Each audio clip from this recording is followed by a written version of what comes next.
Hey there, subscribe to my channel, and also press this bell icon so you never miss any new updates, cause whenever we upload new video you will get a notification on your phone. Of different recordings, and you'll have to answer questions on what you hear. There will be time for you to read the instructions and questions, and you'll have a chance to check your work. All the recordings will be played once only. The test is in 4 sections. At the end of the test, you will be given 10 minutes to transfer your answers to an answer sheet. Now turn to Section 1. Section 1. You will hear a telephone conversation between an employee at a pet insurance company and a customer. You have 30 seconds to look at questions 1 to 6.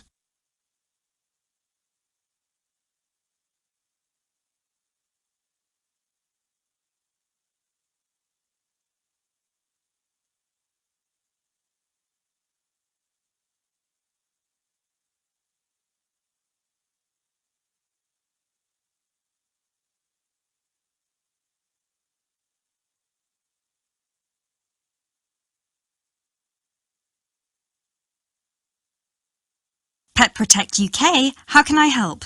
Oh, hello there. I'm calling to inquire about your pet insurance plans. Of course, just give me a second, please. Sure. So, have you checked our website already to see the options we offer? I've had a quick glance, and I think I'm interested in the basic plan. Great. I need to just ask a few questions first then. Is your pet a dog, a cat or a rabbit? It's a dog. And is it a puppy or... No, he's 3 years old. Right. May I ask, has your dog been insured before? I just adopted him from the rescue center last week, and I think he'd been there a while, so I doubt it. Okay, so you've had him for a week then? That's correct. Great. I apologise for asking this, but your dog, what's his name, by the way? Fenton. Fenton, is that spelt with an F? Yeah, Fenton. Great. Thank you for that. So, according to the rescue centre, has Fenton ever attacked, bitten or been aggressive towards a person or another animal? No, not at all. Excellent. And is he a guide dog or... No, just a house pet.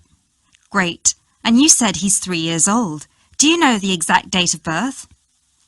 Oh, yes, it's on the adoption certificate. Just give me a sec. It's May 19th, 2013. And do you know, has Fenton been neutered? Yes, he's been castrated. Excellent. And final question, what type of dog is Fenton? Is he a pedigree, a crossbreed or a mixed breed? Crossbreed, I think. Right, crossbreed... Wait, sorry. What's the difference between the three? A pedigree is a dog whose parents are of the same breed. A crossbreed is from 2 different breeds, while a mixed breed is 3 or more. Then he's a mixed breed. Sorry about that. Right, no worries. So, could I take your full name, please? My name is Peter Pischinger. That's Pischinger. Right, thank you for that. And what's your address? That's 27 Cherry Drive, NW8 3HD. 3HD. And finally, a telephone number, please. 020-3634-7957. Thank you.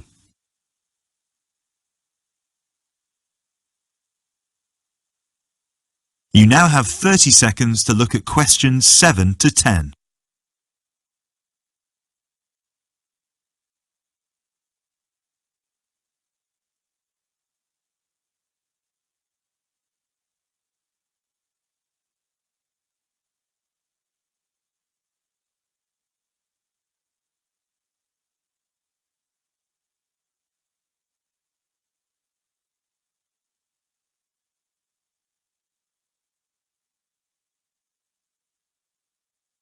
Now, you said you were interested in the basic plan. Is that correct? Yes, that's correct. May I ask, Are you planning to switch insurance providers after the first year of your pet insurance, or is there a possibility you might renew with us? I haven't really thought about it. Why? The reason I'm asking is because if you plan to renew with us, it might be worth considering our premium or ultimate premium plan. With the basic plan, you will have to pay the same fee of £8 per month regardless of how long you stay with us. If you choose one of our other two plans, though, you will receive a discount for the first 6 months. You'll only have to pay £12 for premium and £15 for ultimate. And then, depending on your circumstances, you might be eligible for further discounts after your first year, depending on how many expenses you claim. If you claim less than £300, you'll have to pay the same as for the basic plan, but receive the cover provided by the premium plan. Huh. Is that something you might be interested in? I'll have to think about it. Is it possible to switch to one of the other plans later on? Yes, of course. You can always upgrade. Let's stick to the basic plan for now then, and then I might call you back to switch. No problem. So, what happens now? Well, first we would need you to come over with little Fenton so we can have a look at his documents and medical history. We'd also need you to get him to the vet for a quick checkup. All of this is standard procedure before we can proceed with the insurance plan. And then, when all that's done, you can either set up a direct debit in person or you can call us back and do it over the phone. Right. And the basic plan will cover... Well, the basic plan covers veterinary fees, obviously, plus a few more things such as boarding costs, loss by theft or straying, advertising and reward, death by accident or illness. You can find a comprehensive list on our website, or I could forward it to you via email if you prefer. Thanks. I'll check the website. No problem. So, shall we book you an appointment so you can come over? That is the end of section 1. You now have half a minute to check your answers.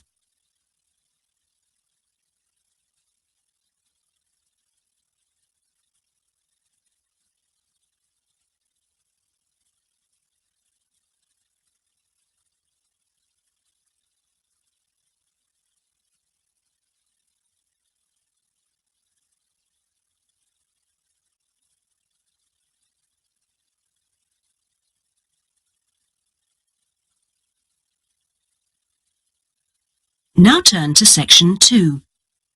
Section 2. You will hear an introductory speech to students at a summer school.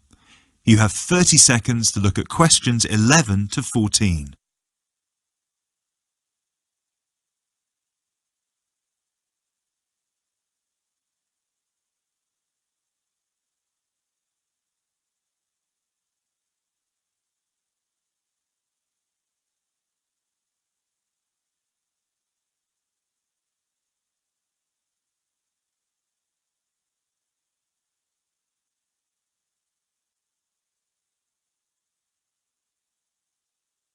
Good morning, everyone, and welcome to Climb Summer School.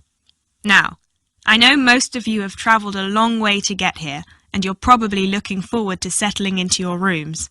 So I promise I won't keep you long, but we've got to get through this very brief induction just to make your stay here as pleasurable as possible. Now, as you can see, while we're located very close to the centre of London, we're actually quite cut off from the main road. And we've got plenty of space for our facilities and students. This was part of our founder's vision, Jasmine Climb, who thought that the best environment for teenage students would be a place that combines the comforts of a big cosmopolitan city with the beauty and serenity of a quiet, remote site. Now, back in 1983, when our school was founded, this all here was an abandoned warehouse. And the classes were held in the main building that you can see over there. There were no trees, no conifers surrounding the property. There wasn't even a main gate. It took years and a great deal of effort to get our school to where it is today.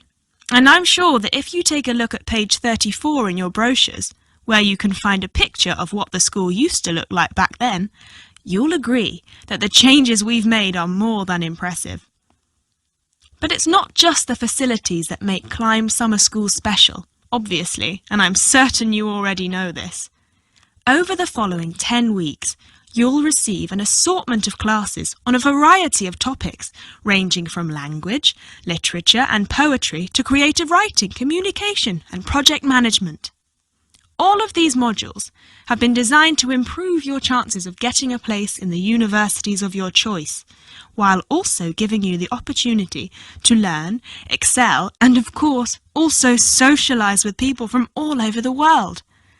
I can tell you, just among the 30 of you, we've got about 21 different nationalities. So what happens now? First of all, I'll be handing out a map of the premises for you to have a look at, and explaining where everything is. Once we're done here, you'll all be taken to your rooms where you can unpack and relax for a couple of hours. And later on, we'll be having our first activity of the day, a mix and match lunch in the main hall, where you'll have the chance to meet your new classmates. Later on in the afternoon, we'll be handing out your first project assignments and splitting you into teams.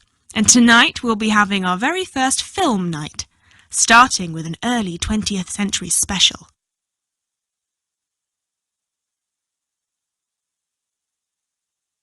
You now have 30 seconds to look at questions 15 to 20.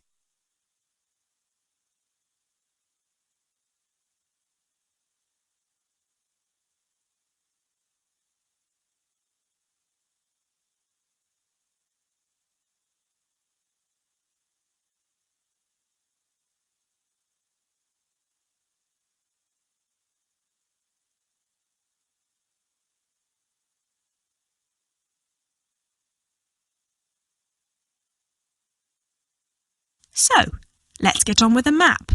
You've already got a version of it in your brochures, so if you can open them to the last page so we can have a look. Very well. As I showed you before, the actual school is right over there in the middle. That's where you'll be having most of your classes. Adjacent to it, you'll find the main hall, which is where we'll be hosting most events, such as today's lunch. On the left from the main building, you'll find a smaller building, which is where the accommodation and welfare offices are located. This is labelled as the garden office at the front, and it's easy to spot because it has a green door. Each of you is assigned to a different residence hall. We've got 3 residence halls in total, 1 on the left and 2 on the right. The one right next to the garden office is Ursula Hall, named after our founder's sister, while the other 2 are Peter Hall and William Hall. Now, as you can see, there are 3 more buildings to the left of the semicircle here, and 1 more building on the right-hand side, next to William Hall. So that one, which is shaped a bit like a dome, is the pavilion. This is where all your letters will be delivered, and in the basement floor you'll also find a laundrette. Please make sure you've got plenty of £1 coins, as you'll need one for the washing machine and another for the dryer. And that row of buildings on the left, the one closest to us here at the gate, is the canteen, where you'll be able to buy snacks as well as breakfast, lunch and dinner, on days when we don't have an event with food provided. The next one is the gym, which is open from 7 AM to 8 PM from Monday to Friday, and until 10 PM at the weekend. And the last building, right over there, is the study centre, where you'll find plenty of computers and books, as well as a great selection of DVDs and magazines that you can borrow with only a small refundable deposit of £5. Now, please remember to keep your student card with you at all times, as you'll need it to access most of these facilities. That is the end of section 2. You now have half a minute to check your answers.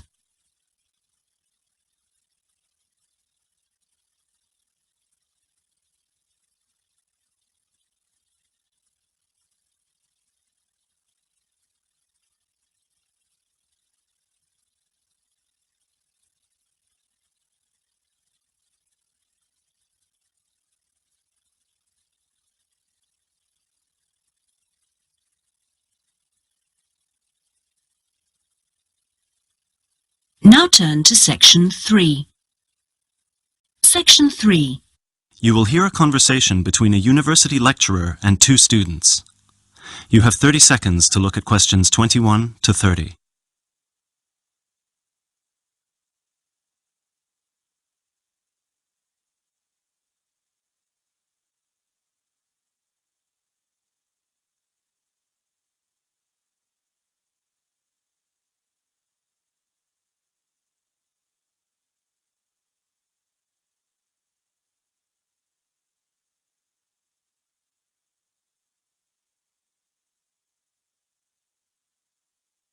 James, Carol, thank you for coming in.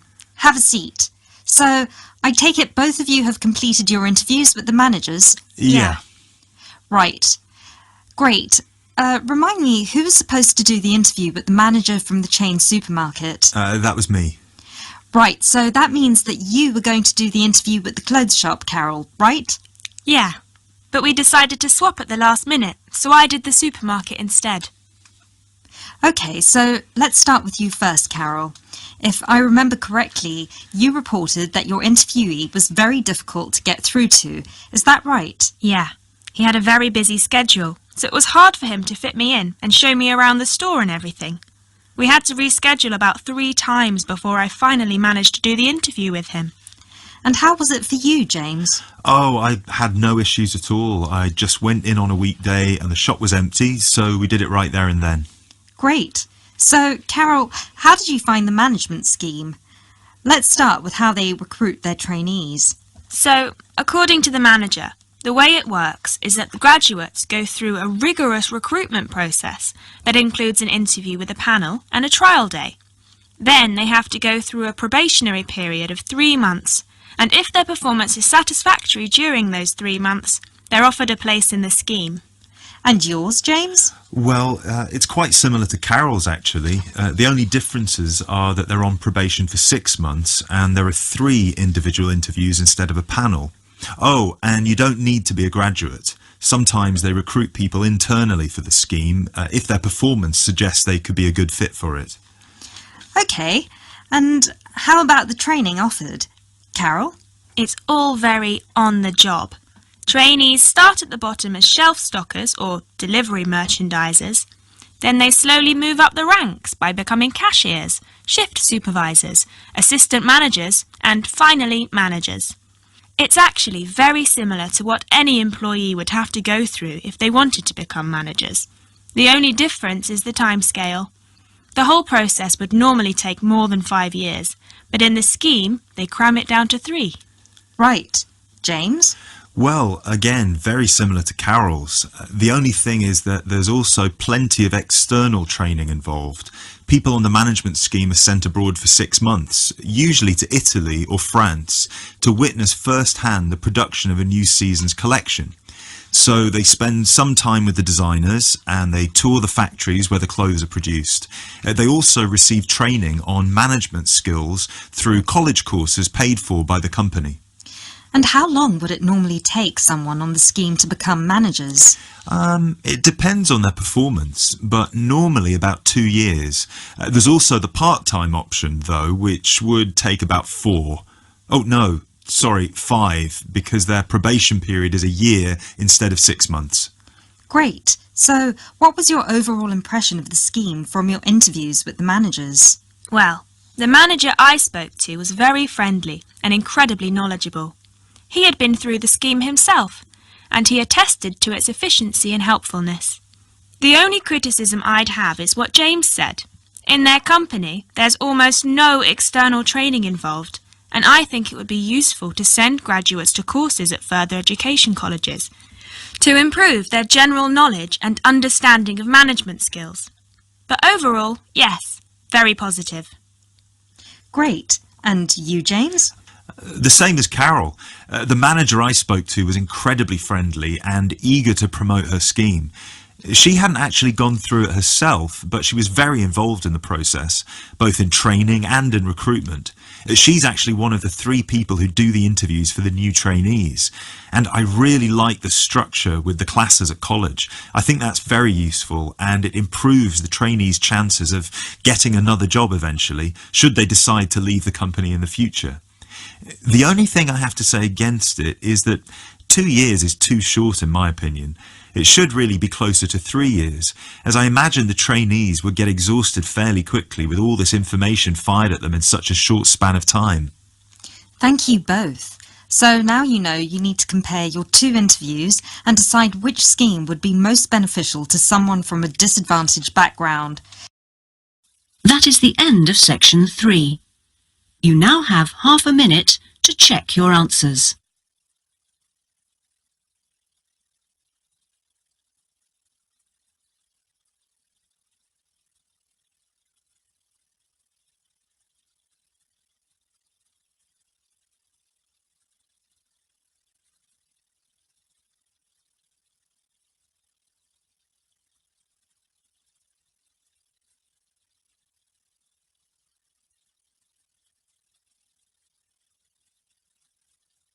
Now turn to Section 4. Section 4. You'll hear a talk given by a foreign correspondent. You have 30 seconds to look at questions 31 to 33.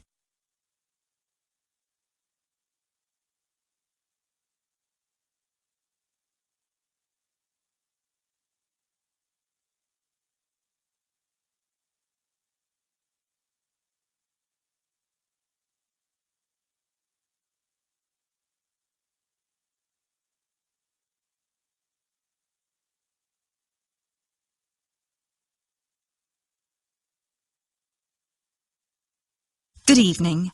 As I assume most of you are already aware, I have been asked to come here and talk to you, essentially give you a quick overview of the life of a foreign correspondent, along with a few tips on how to become a successful international reporter yourself, should this be a career choice you elect to pursue.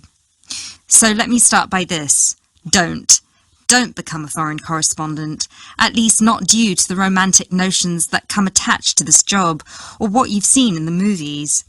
Being a foreign correspondent does not mean exotic adventures. It doesn't mean finding yourself at the heart of the action and putting yourself in danger to inform the world. Let me just tell you this. 80 journalists are killed each year in the line of duty. Many more find themselves in prison or are attacked. You need to think hard. Is this the sort of career I want? Is this the kind of reporting I'm interested in? And only after you've carefully considered all the pros and cons should you decide. But let's focus on those of you who believe that, yes, you've got what it takes to be a foreign correspondent, and this is definitely why you decided to study journalism here. You're all third-year students, which means I don't need to waste my time telling you the basics. Of course, you need to read a lot. Books, novels, newspapers, blogs, and of course you need to be acceptably proficient in various media skills.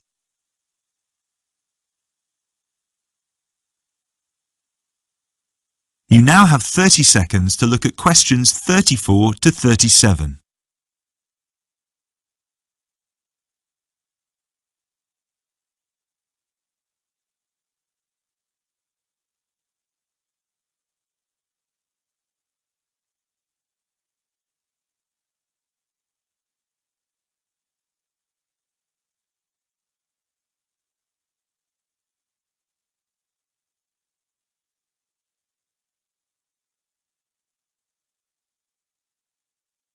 But what is it that's going to separate you from normal journalists and reporters? There are 4 things that'll make you different. The first thing is your experience of the world. You can't call yourself an international reporter unless you've been around and seen different places and different cultures. Seize every opportunity to visit other countries, meet people from around the world. It doesn't matter if it's business or leisure, just hop onto a plane and go everywhere. This will expand your horizons and sharpen your mind, something that, as a foreign correspondent, will help you understand better the culture of the country you'll be covering. And speaking of culture, this is a term you need to make sure you fully understand. What's culture? What makes a country's culture? Explore the culture of the country you're interested in. The music, the literature, the religion. Are there any cultural practices or conflicts you need to be aware of? Are there any tensions within the country? Why? The most important element of culture, of course, is the language. Do yourself a favour, whether you're planning to become a foreign correspondent or not. Learn a foreign language. So many of us are culpable for just sticking to just English, and while English is a very important language in the world, it would be foolish to think it's the only one. Pick a language whose sound you enjoy, a language you find interesting. Trust me, your future CV will thank you for it. And finally, history. Don't expect to be given a job as a foreign correspondent if you don't know anything about your target country's history. No piece of news is disconnected from the past. The whole world tells a story, and your coverage will suffer if you attempt to arrive in the middle with no reference to or understanding of what came before. The hows and whys always lurk in the past. Seek them.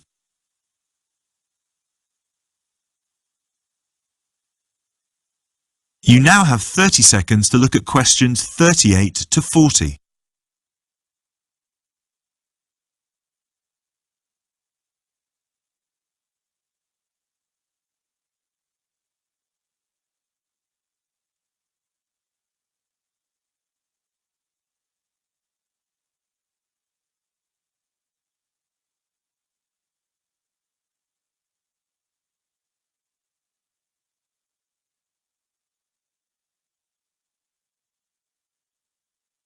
Now, there's something else you need to understand. The world of international journalism is changing, like every other industry, due to the internet. The arrival of globalization brought with it a whole new set of rules, and you'll do well to comprehend what they mean for you. Unfortunately, gone are the days when a newspaper would hire you and deploy you to a country. Increasingly, newspapers around the world are beginning to favour freelance journalism, offering opportunities to local reporters with the necessary chutzpah and an understanding of the zeitgeist in their region.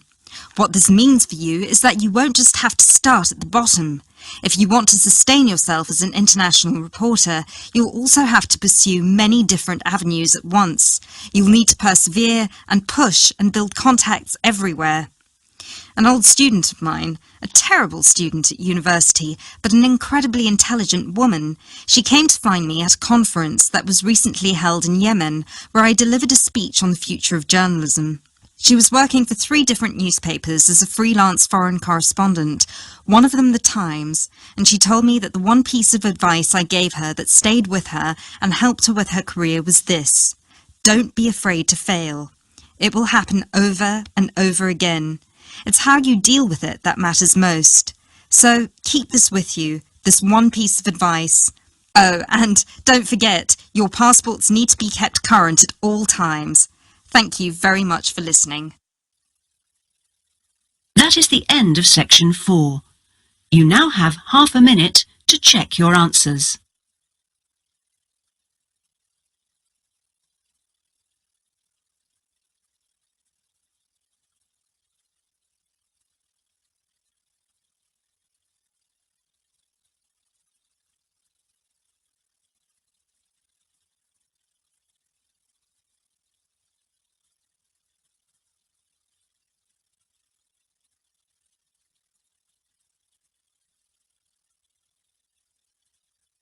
That is the end of the listening test.